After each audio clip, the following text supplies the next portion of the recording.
To the question and answer portion of the debate, and questions will be posed by 570 News reporter Ash Shetty, as well as Cambridge Chamber of Commerce President Greg DeRocher. 1,000 jobs, and we want to continue making these investments right here and across Canada. Ash, the next question for the candidates.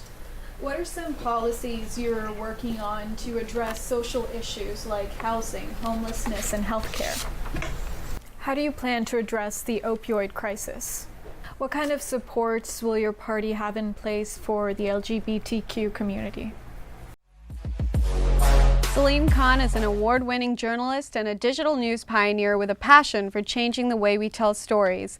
Salim is the founder of an open professional resource for virtual reality and related technologies in journalism, and he's also the editor and project leader of Investigate.net. He also leads a Toronto-based editorial service. Consulting and research and development are just a few of the things he does every day at Technovica. He's also worked for major national and international news companies such as the New York Times, the National Post, CBC, just to name a few.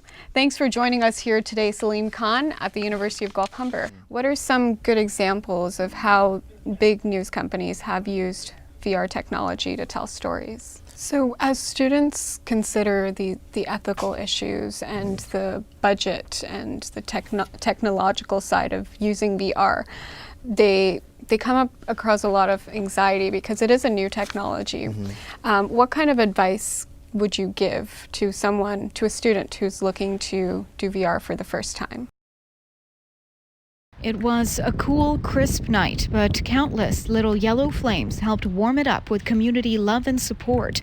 Almost 200 people came to the candlelight vigil at the corner of Christopher and Champlain, where 24-year-old Bradley Pogue was killed in Cambridge. Pogue's mother was also there. She says she's glad to have the community's support. I'm grateful for every single last one of you. He was relentless, and boy, was he funny.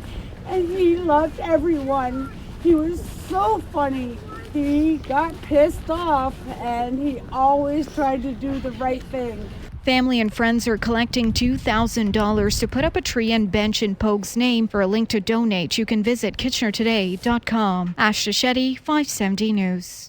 The public school board heard from a full deck of 8 delegates last night, and all of them voices against the latest sex ed curriculum, which is set to be taught to students when school opens in just 6 days. 13-year-old 8th grader Sophia Marcuzzi-Lindo says she identifies as queer. LGBTQ youth deserve a curriculum that represents them and shows them what they need the same way that other kids are getting that. Hussein Jamal is a former public school student and trustee. He says the inclusion of gender identity in the 2015 curriculum was not meant just to help LGBTQ students. It is just as critical for cisgendered and heterosexual students so they don't see their peers as others. This kind of social outcasting can be unintentional, but when it happens, it has the potential to harm the development and self-image of young students. The public school board has passed a motion to formally request the Minister of Education to allow teachers to use the 2015 sex ed curriculum. Ash Shetty, 570 News.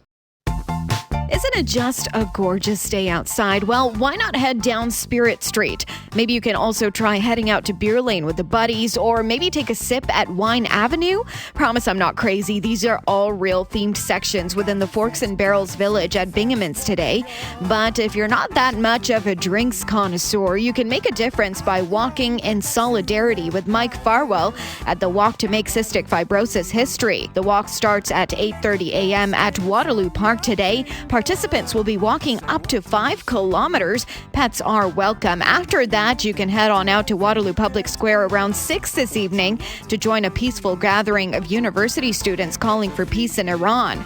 But if you're more the nerdy type, why not head out to the electric vehicles competition happening nearby?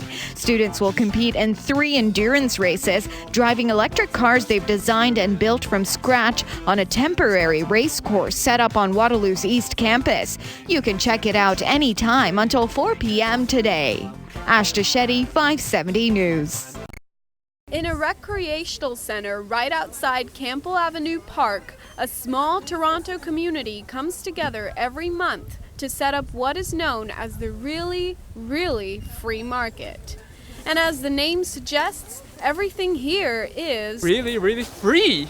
And the idea behind the market is quite simple. The really free market is a great community. It brings the community together to share things that people have and don't want anymore with people that need things and can pick them up and use them again. Before I went to the shoe store, I came here and there were my shoes, brand new, in the new big size. The really free market helps build a community. If a community brings its resources together and everybody takes just what they need and others bring what they don't need, we end up with quite a happy equilibrium in a small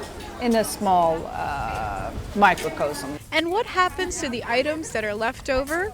Well, those things are donated to thrift stores all over Toronto to help those in need. And I'm Ashta Shetty, Guelph-Humber News. Click on the News tab for more updates from the Emerge Conference as well as the Emerge Media Awards. And while you're still surfing the web, go on to Twitter and follow us at EmergeTO. I'm Ashta Shetty. Thanks for watching.